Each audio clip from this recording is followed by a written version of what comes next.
야, 너네는 그 좋아하는 폰허브 사이트 관련된 이야기를 너네 어머니랑 밥상머리에서 할 수 있냐? 아, 엄마 이거 풀어줘야 돼요 이거. 우리 한국 남성들의 욕망을 이거 억압하고 있는데 폰허브 같은 데도 자유롭게 접속할 수 있는 권리를 우리한테 줘야 돼. 이런 얘기를 제대로 된 토론을 통해서 풀어낼 수 있냐 이거야. 헬로 동지들, 뚝배기 브레이커 할머 왔습니다. 인라이트 머시긴가 하는 데서 말이죠, 성머시긴가 하는 애가 무려 성교육을 하고 있다는 얘기가 말하자면 일종의 무자격 강습이죠. 예, 뭐 인라이트 머시기 자체가 무자격인데 거기에 또 성교육을 한다고 하니까 더블 무자격 교습이다. 요런 거는 또 제가 못 참습니다. 이게 다른 것도 아니고 성교육 같은 경우는 제대로 받아야 돼요. 제대로. 잘못 받으면 이거 애들이 이거 이상해지거든. 자, 그래서 오늘은 성대중 성교육 참교육 시간입니다. 이름하여 성성참교육, 일종의 성참교육이 되겠습니다. 우리 동지들이라면 아주 잘 아시고 계실, 얘들은 도무지 뭘 찾아보지를 않으니까 열심히 공부하지를 않아요. 그래서 이번 성교육 영상도 아무 성의가 없습니다. 시작 부분부터 일단 어이 터지고 시작합니다. 일단 한번 보시죠. 시작하기 앞서서 좀 질문 몇 가지를 좀 드리고 싶은데, 저한테 네, 우리 교감 선생님은 야동을 보세요? 봅니다. 그럼 야동 보고 자위도 하시나요? 아, 이거 진짜 너무 옛날 감성이야 이거. 야동 좋아하세요? 이런 거 물어보면 저 친구는 깨어있는 친구, 유연한 사고와 유머러스한 사고 방식을 갖추고 있는 신세대, X세대 그런 기분이 드신다면 너무너무 옛날에, 아주 옛날에 김어준 아저씨가 30대이던 시절에 무려 20년 전에 지나간 일이다. 너희들은 말하자면 아직 걸음마를 제대로 못 뗐을 시절, 호랑이 담배 피던 옛날의 딴지일보 감성이다. 이거를 좀 말씀을 드리고 싶어요. 그 시절이 어떤 시절인지 실감을 시켜드리자면, 요즘 우리랑 다른 나라 사시는 분 있죠, 서민 아저씨가 말이죠, 아직도 딴지일보에서 맹렬하게 활동을 하고 계시던 시절, 마테우스였던 시절의 이야기다 이겁니다. 게다가 그 시절에 20년 전에도 말이죠, 너희들처럼 꼬맹이 둘이 모여가지고 복닥복닥 소꿉놀이하는 그런 수준이 아니었어요. 딴지 일망타진 인터뷰라는 시리즈가 있었는데, 그 시리즈에 무려 당대의 최고 유력 정치인들, 노무현, 이회창, 박근혜, 김문수, 유시민, 이인재, 이런 사람들을 막 불러다가 뭘 물어봤느냐? 포르노 합법화에 대해서 어떻게 생각하세요? 성기구 판매하는 거 어떻게 생각하세요? 찬성? 님의 첫 자위는 언제였습니까? 요런 걸 대놓고 물어봤어요. 존나 TMI야. 유시민 이사장의 첫 자위는 중3 때다. 그러니까 이 정도 패기가 있어야지. 이 정도 패기가. 그런 어떤 참신함을 보여주고 싶으면 요 정도 패기는 2000년대 초반에 대선 후보한테 자위 언제 처음 했냐고 물어볼 수 있는 정도의 패기는 있어야 이게 유머가 먹히는 거예요. 개그를 이끌어내는 핵심 중에 하나가 터부를 건드리는 거거든. 이거 물어봐도 괜찮을까 할 때 물어보는 게, 그게 터부를 건드리는 거야. 니거들끼리 그냥 둘이 모여가지고 자위 야동 이러고 있으면 안 돼. 이미 텄어. 재미가 없다고. 자, 그럼 본격적으로 이야기를 털어보겠습니다. 제가 유튜브 처음 시작하고 나가지고 우리 하시피하고 그 시사인의 인터뷰를 할 때 그런 얘기를 했습니다. 얘들은 항상 지들이 무슨 2030 남성들의 동료인 척 군다. 그래서 젊은 남성들의 편인 척하면서 결론은 문장 아웃, 요 얘기를 하려는 것밖에 없다. 이 영상에서도 결국 패턴은 똑같습니다. 일단 요 대목부터 한번 보시죠. 남자가 가지고 있는 욕망 모든 것들을 다 잘못됐다라고 몰아가는 거, 그게 이제 잘못되는 거 아닌가요? 그렇죠. 네. 그러니까 저희와 같은 이제 교감 선생님이나 저 같은 이제 평범히 집에서 야동을 접하고 자위를 하는 사람들. 자꾸 이렇게 얘기가 되니까 굉장히 뭔가 근데 이거는 자연스러운 자연스러워요. 거니까. 100%잖아요. 100% 예외 없이. 일일 몇 사이트를 들어갈 수가 없어요. 이거 아마 많이 보셨을 겁니다. 네. 그렇죠? 영상을 보시는 남성분들이 맨날 이게 뭐 유해 정보 사이트다 이래가지고 다 차단이 되는 건데, 자, 얘네가 영상에서 하고 싶은 핵심적인 주장이 결국엔 이겁니다. 한국 사회가, 아니죠, 정확하게는 문재인 좌파 정권이, 민주당 정권이 말이죠, 한국 남성들의 욕망을 잘못된 거라고 몰아간다, 억압하려고 한다, 불법화하려고 한다. 그래서 무슨 남성들을 잠재적 범죄자 취급을 하려고 한다. 이 똑같은 얘기를 계속해서 반복하고 끝에 가서 또 하고 합니다. 이거 보세요. 리얼돌도 그러니까 대법원에서도 인정을 해준 거네요. 이게 네. 무슨 뭐 미풍 양속을 해치는 거기 때문에 무슨 뭐 제재 대상이 돼야 되지는 않다, 네. 이런 식으로 이제 해준 거네요. 네. 근데 왜 저 사람들은 계속 저렇게 막 반대하고 이러고 있는 거죠? 그러니까 이게 남성들의 성 욕구를 굉장히 이제 억압하고 싶어하는 것 같아요. 그러니까 남자가 가지고 있는 그런 어떤 성적 욕망이 잠재적 어떤 피의자가 될 수 있다. 네. 성적 피해자를 만들어낼 수 있다. 그쵸. 그런 어떤 근본 원인으로 보는 거네요. 그리고 이런 음란물들이 남성들의 성충동을 더 이렇게 그럼 여자 딜도는? 다르게 보는 거죠. 말이 안 되네. 결국 하고 싶은 얘기는 문재양 아웃이지만 그걸 위해서 이제 민주당 정권이라는 거는 남성들의 적이다. 왜냐? 남성들의 욕망을 잘못된 거라고 하면서 억누르고 통제하려고 하니까 라는 가상의 허수아비를 만들어서 이거 때리고 있는 겁니다 이게. 그러면서 그 증거가 뭐냐? 당당하게 내미는 거 일단 요 화면 원인이죠 여러분. 익숙한 화면이실 거예요. 불법 유해 정보 차단 사이트 안내. 벌써 인상 팍 쓰는 거 느껴집니다. 주당스 여러분. 네? 그 기분 저도 알아요. 아주 잘 알아요. 여러분하고 나하고 같은 기분이야. 우리가 이래서 동지예요. 일단 요 대목부터 이상합니다. 진보 정권이 성인 콘텐츠를 탄압을 한다고 주장을 하는데 그 증거랍시고 꺼내온 게 워닝? 왜냐면 이 워닝이 말이에요. 이 인터넷 세상에 오래 서식해온 우리 저 동지들이라면 잘 아시겠지만 한 3, 4년 만에 만들어진 새로 나온 규제 정책이 아니거든요 이게. 우리가 2000년대부터 아주 익숙하게 봐왔던 거잖아. 여러분 잘 아시지 않습니까? 나만 이러고 있어? 나만 이상한 사람 만들 겁니까 지금 이거? 많이 짜증난가 보네요. 나도 원인 저거 봤어. 옛날에 우리 민족끼리 들어가려고 그때. 거짓말하지 마. 그게 더 나빠. 자, 일단 이 워닝 사이트의 역사부터 한번 되짚어 볼까요? 이게 과연 민주당 정권에서 문재인 정권에서 만든 걸까? 아닙니다. 자, 사이트 주소를 한번 보세요. 이게 보통 이제 정부 기관의 사이트라 그러면 이제 go.kr로 끝납니다. 가버먼트 해가지고. 얘는 잘 보면 주소가 or.kr로 끝납니다. warning.or.kr이에요. 그거 좀 이상하죠? 왜 or.kr이지? 왜냐? 이게 애초에 정부기관으로 출범한 기구가 아니에요 이게. 처음에는 이게 민간기구로 출범을 했습니다. 1992년에 정보윤리위원회라는 게 만들어졌는데 초대 위원장이 한국경제신문의 이제 사장 출신인 호영진이라는 사람이 맡았었습니다. 바로 그렇습니다. 정경련의 사주를 받는 극우 경제신문 거기 출신이에요. 인터넷 초기였기 때문에 위원회라고 출범을 했지만 실제로는 민간기구에서 출발을 해가지고 나중에 이제 준정부기관으로 이관이 되게 되죠. 근데 애초에 보수 쪽 인사들이 중심이 돼가지고 만들었다 보니까 초기에 활동을 주력했던 분야가 어디냐? 안보 분야. 쉽게 말하면 북한 관련된 정보를 차단하는 업무. 우리 민족끼리. 그렇죠. 우리 민족끼리 같은 거. 노동신문 사이트. 그래서 안보 중심으로 처음에 활동을 하다 보니까 최초의 사례라고 할 수 있는 한국 역사상 처음으로 인터넷 사이트를 직접 차단했던 사례가 1996년으로 추정이 되는데 그때 당시 차단했던 사이트가 뭐냐면 캐나다 대학생이 운영을 하던 북한 관련된 정보를 아카이빙하던 사이트였습니다. 그 당시에도 요렇게 한국경제신문에서 아주 대대적으로 보도를 했었어요. 기사의 첫 줄부터 아주 그냥 의미심장하고 그냥 웅장합니다. 가슴이 웅장해져요. 보세요. 정보 기술은 국가 안보에 해를 주는 존재인가. 씨발. 이러면 나가는데. 운동권들이 시작했어야 됐는데.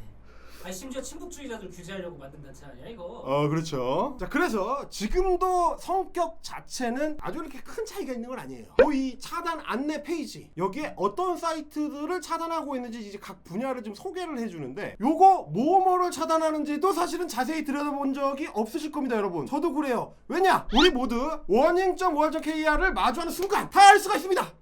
내가 뭐 때문에 이 화면을 만나게 됐구나. 너도 알고 나도 알기 때문에 굳이 그 페이지에서 뭘 차단하는지를 자세히 들여다볼 필요가 없어요. 근데 잘 보시면 그 항목 중에서 안보위해라는 항목이 있습니다. 이게 지금도 워닝이 차단하는 사이트들 중에서 비중이 상당히 높습니다. 우리 국PD가 아주 좋아하는, 그래서 자주 들여다보려고 했다가 차단당했던 우리 민족끼리 같은 북한 체제 광고 사이트 있죠. 요런 거 차단하는 게 주 목적이에요. 그래서 이제 북한을 연구하는 학자들도 이 교수님들도 우리 민족끼리 같은 데를 들여다보려면은 국정원에다 전화를 해야 됩니다. 요청을 해야 돼요. 차단 나는 좀 풀어달라. 이런 거를 하는 경우. 그리고 나머지 항목들도 한번 보면 이게 불법 도박, 불법 의약품, 불법 식품, 마약 이런 항목들이 이제 비중이 좀 상당히 크고요. 자, 성매매 및 음란 있죠. 여기가 이제 소위 말하는 음란 사이트들, 우리가 트라이를 했다가 실패했던 그 사이트들이 여기 포함이 되는 거고, 이상한 애들은 이제 그런 거를 두고 이제 야동이라고 하지만 그게 아니라 이제 디지털 성범죄 영상들이 올라오는 사이트일 수도 있고요. 저작권 관련돼서 이제 문제가 있는 사이트들도 있을 수가 있고 뭐 이런 것들입니다. 그러니까 소위 말하면 온라인상으로 한국 법에 저촉이 되는 내용을 담고 있는 사이트들을 차단하는 정책이다. 그래서 처음에는 이게 이제 안보 쪽에 초점을 맞추고 있다가 92년에 출범할 때만 해도, 그러다가 이제 90년대 중반을 넘어서면서부터 본격적으로 소위 음란물이라는 인터넷에 보고 인터넷에서 차단 좀 하고 싶다 싶으면 일단 여기를 해야 노다지지. 겁나 많거든. 그래서 음란물 쪽에 이제 초점을 맞추기 시작하는데 요 기사 한번 보십시오. 자, 95년 9월 26일 동아일보 기사예요. 컴퓨터 음란물 우려의 목소리. 우려의 목소리를 냈던 사람이 누구냐? 박종웅 민자당 의원입니다. 박종웅이 누구냐? YS의 비서실장을 지냈던 민자당의 핵심 인사 중에 한 명이었죠. 이 양반이 국정감사장에다가 모니터를 큰 거를 갖다 놓고 아이고 우리 애들이 이렇게 인터넷에서 이상한 거를 본다 이거 이 난리를 쳐가지고 워닝을 비롯한 인터넷 차단의 어떤 그 음란물 쪽에 이 효시를 이뤘던 중요한 인물 중에 한 명입니다. 민자당 박종웅이 설치던 그때가 언제냐? 당연히 김영삼 정권 때죠. 굳이 따지자면 이런 정책들이 대부분 보수 정권 시절에 시작한 거예요. 근데 얘네들은 갑자기 사이트 차단 정책을 문재인이 시작한 것처럼 저렇게 공격을 하는 겁니다. 기술적으로 강화가 되긴 했어요. 그러니까 기술이 늘어나서 좀 잘 차단이 된 거지. 그렇지. 그거 예전에도 다 차단했어. 의하기가 쉬워서 그렇지. 애들 입장에서 그런 거죠. 쓸데없는 기술만 그렇게 개발을 해. 근데 결국은 그게 보수 정권이라서 먼저 시작했다. 민주당 정권이라서 시작했다. 이런 얘기가 아니라는 얘기입니다. 그 당시가 그냥 한국의 90년대 풍경 그 자체예요. 이게 뭐 진보 정권이든 보수 정권이든의 문제가 아니라 한국 사회가 그랬어 그때는. 그러니까 이제 90년대부터 한국 사회가 얼마나 빠르게 변해왔는가를 보여주는 하나의 지표 중에 하나인 거고 그 당시에 반대했던 아저씨들이 여전히 살아 숨쉬면서 여전히 한 자리씩 하고 계시기 때문에 이 정책의 틀 자체가 크게 안 변하는 문제 이런 정도가 있는 거죠. 헬기예요? 그런데 우리 인라이트 머시기를 비롯해서 얘네들의 이제 특징 중에 하나가 뭐냐? 단어의 뜻을 지가 그냥 편하게 지가 쓰기 쉽게 아무렇게나 갖다가 쓴다는 거예요. 특히 말이죠. 지네들이 입만 열면 무슨 뭐 합법이니 뭐 법치주의니 이런 거 떠드는 애들이 실제로는 합법인지 불법인지 이런 단어를 제대로 구별해가지고 사용하질 않아. 그러니까 쟤네들 아주 단순합니다. 지가 좋아하는 건 합법, 지가 싫어하는 거는 불법, 내가 내 맘대로 하고 싶은 거는 합법, 문재양 정권이 뭘 하려 그러면 무조건 불법. 요 똑같은 억지를 쓰는 대목부터 일단 보시죠. 근데 이게 문제가 뭐냐면은 유해 정보 사이트라고 되어 있긴 있는데 원래 상업적인 목적을 가지고 그러니까 네. 배우의 개념으로서 연기의 개념으로서 그렇게 음란물을 만드는 거는 합법 아닌가요? 당연히 합법이고 네. 시청하는 것도 합법이고 그렇죠. 네, 소지하고 있는 것도 합법입니다. 근데 이런 식으로 지금 사이트 자체를 완전히 막게 되면은 그 사이트는 분명히 정상적인 컨텐츠도 있을 텐데 이 모든 것들을 누릴 수 있는 당당한 자유가 다 박탈당하는 것 같은데. 진짜 여러분들이 상상하지도 못하는 것들도 이 성범죄 범주로 들어가서 처벌받는 경우가 되게 많아요. 아 뭐가 있을까요? 음란 만화 있잖아요. 그거를 번역한 사람도 처벌을 받더라고요. 아 망가를 번역했다고? 네. 왜 그렇죠? 음란물 유포죄로 이제 들어가는 거죠. 음란물이라고 할지라도 상업적인 목적을 가지고 판매되는 상품이면은 정상적인 물건인 건 거잖아요. 하나의 서비스인 그렇죠. 거잖아요. 만약에 이렇게 번역을 한 것이 잘못됐다라고 한다면 불법 영화를 번역하는 사람도 똑같이 처벌받아야 되는 거 아닌가요? 저는 기본적으로 그렇게 생각해요. 남자가 가지고 있는 성적 욕구는 당연히 존중이 돼야 되는 거고 네. 여자가 가지고 있는 성적 욕구도 존중이 돼야 되고 다만 불법적으로 이루어지는 거 금지를 하는 게 맞다. 그럼에도 불구하고 상업적인 목적을 가지고 상호 합의하에 만들어진 그런 식의 어떤 포르노 상업 그 물건들은 당연히 존중이 돼야 되는 게 맞다고 봅니다. 저 친구들은 저렇게 불법이 뭔지 합법이 뭔지를 모르지만 제가 굳이 성머시기와 인라이트 머시기를 위해서 알려주자면 여러분 혹시 잘 모르고 있었던 것 같은데 말이죠. 한국에서 포르노는 제작을 해도 불법이고 그걸 유통을 시켜도 불법입니다. 잘 기억하세요. 성재준씨 이거 혹시 모르셨으면 귀에 똑똑히 새겨 들으셔야 돼. 이거 큰일 나. 그러니까 요즘은 이제 수위 자체가 우리 이제 에로 영화들도 이제 수위가 이제 상당 부분 끌어올려져가지고 뭐 삽입 빼고는 웬만한 거 다 하니까 그 정도로 수위가 올라온 에로 영화는 있지. 근데 한국에서는 여전히 성기 삽입이 직접적으로 이루어지고 그걸 노출시키는 포르노는 불법이란 말이야. 이걸 모르는 사람, 이걸 모르는 성인이 있다? 이걸 모르는 성인이 있다? 그러니까 이게 국내 법으로 이게 금지가 돼 있으니까 그거를 들여오는 거 그 자체가 불법이란 말이야. 그래서 그런 불법 사이트를 국내에 들여올 수가 없기 때문에 차단이 되는 거예요. 아주 심플합니다. 그러니까 쟤네들 하는 얘기는 미국에서 합법적으로 제작된 거니까 아니면 일본에서 합법적으로 제작된 거지. 그거는 미국 법에 따라서 합법이고 일본 법에 따라서 합법이지. 그러려면 미국을 가고 일본을 가 거기 살면 돼. 그걸 왜 한국 법에 따라서 불법으로 규정한 거를 네 맘대로 바꾸려고 그래. 그러려면 우리가 그냥 법을 만들 필요가 뭐가 있어. 그냥 미국 법 그대로 따다 쓰면 되고 일본 법 그대로 따다 쓰면 되지. 한국에 그럼 국회고 뭐고 다 필요 없어요. 다 없애버려. 니네 말대로 하는 그 행정 아웃도어라고 저게.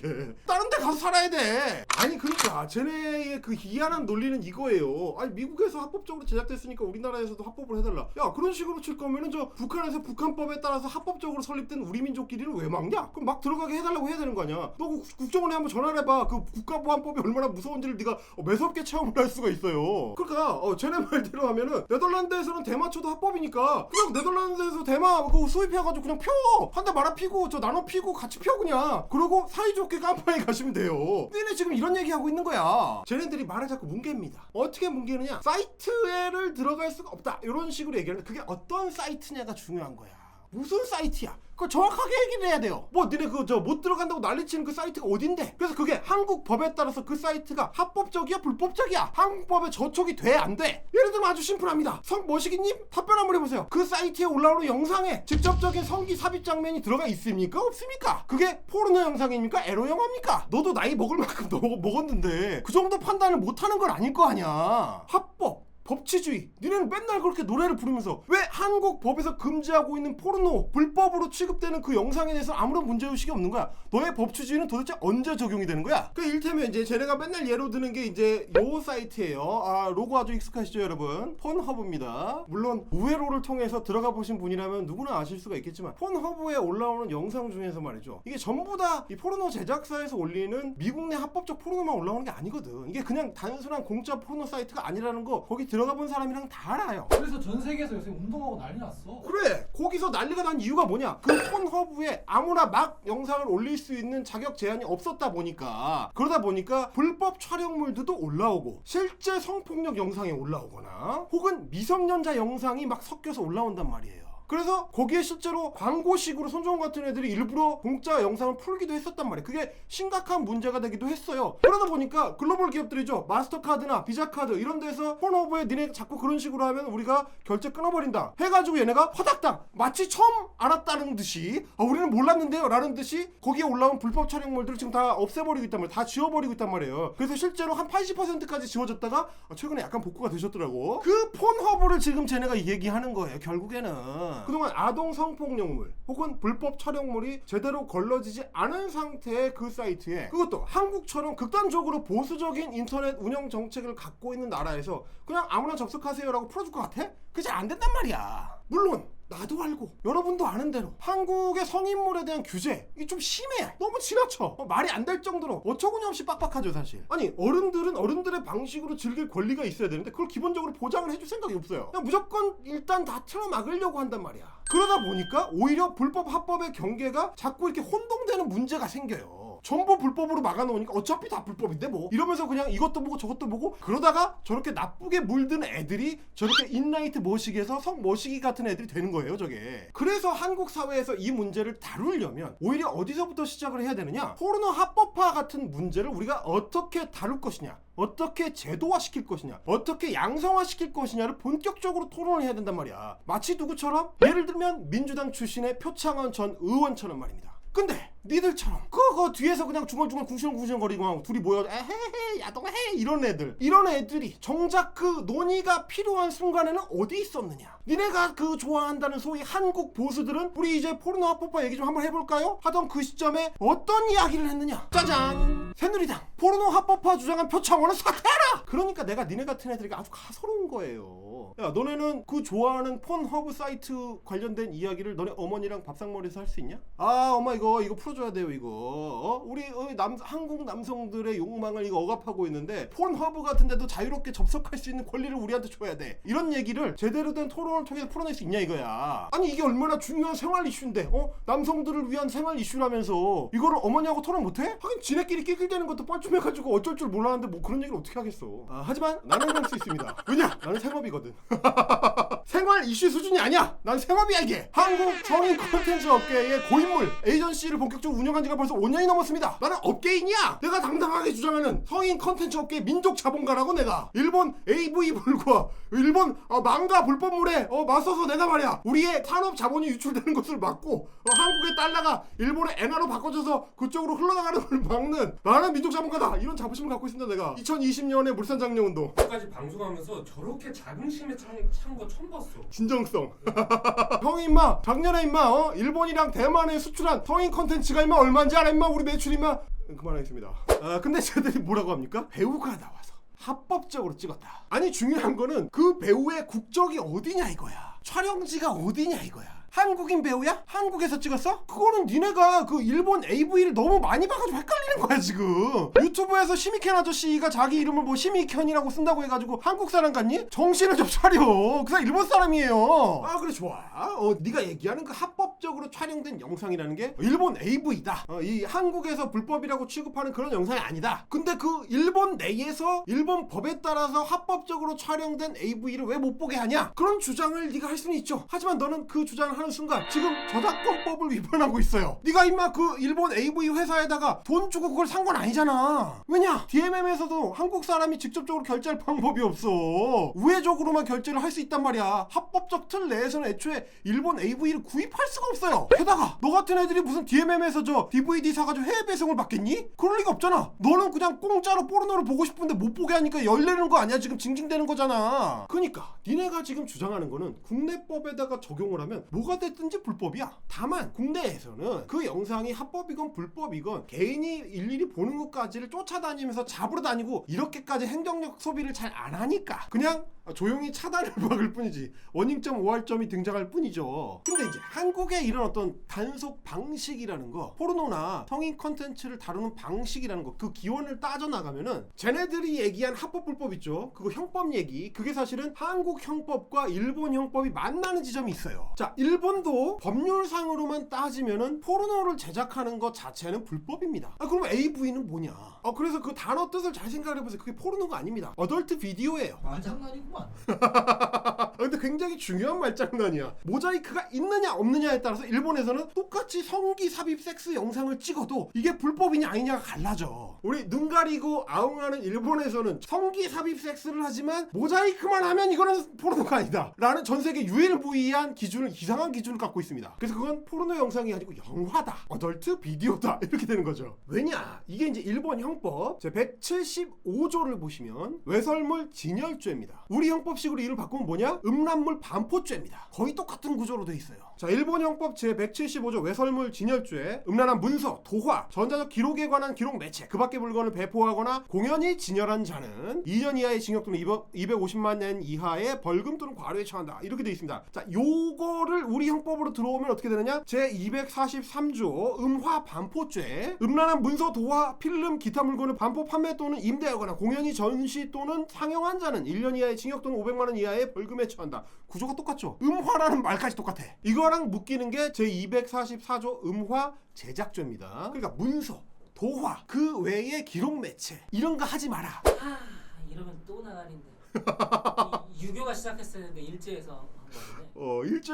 일제에서 온 거예요. 자, 이 법들이, 그러니까 한국 형법의 음화 반포죄 같은 게 마지막으로 개정된 게 언제냐면 1995년입니다. 1995년이면 언제입니까? 또 YS 때, 또 민자당 때입니다. 이 단어만 봐도 겁나 오래된 느낌이 나요. 도화가 뭐냐? 음화, 도화, 이거 다 옛날에 뭐라고 불렀습니까? 춘화라고 했죠. 춘화. 야한 그림. 이런 거 하지 마라. 그 시절부터 내려온 거예요. 그럼 그게 언제냐? 형법이 처음 만들어지던 시절, 재헌헌법 하고 그 다음에 법 만들던 그 시절, 그리고 그 앞에는 뭐냐? 일제 때입니다. 일제 때 쓰던 형법의 틀을 그대로 가져오니까 일본이랑 되게 비슷하게 그대로 남아있는 거예요, 이게. 근데 똑같은 형법의 그 죄목을 두고 일본 같은 경우는 이 적용 자체를 좀 느슨하게 하는 거죠. 모자이크 하면 괜찮아. 똑같은 건데 이거를 한국은 겁나 빡세게, 국가 권력이 할 수 있는 한 최대한 빡빡하게 적용을 하는 게 한국적인 보수주의인 거예요. 이게 무슨 유교에서부터 와가지고 그렇게 하는 게 아니고 똑같은 법을 국가 권력이 어떻게 활용하려고 하느냐에 따라서 태도가 달라지는 거라고 이게. 이 모자이크 규제가 느슨해지는 거를 업계인인 나는 아주 잘 알고 있습니다. 이게 박근혜 때랑 비교했을 때, 내가 5년 전 6년 전쯤부터 이제 에이전시 사업을 시작했기 때문에 박근혜 때에 비하면 지금 아주 양반이에요. 박근혜 때는 그 웹툰에다가 모자이크를 이따만하게 해야 됐다고. 이게 안 그러면 단속 나와요. 좀 있으면 저 방통위에서 연락 와, 공문 내려와요. 이거 모자이크 똑바로 해라. 이거 진짜 일일이 체크를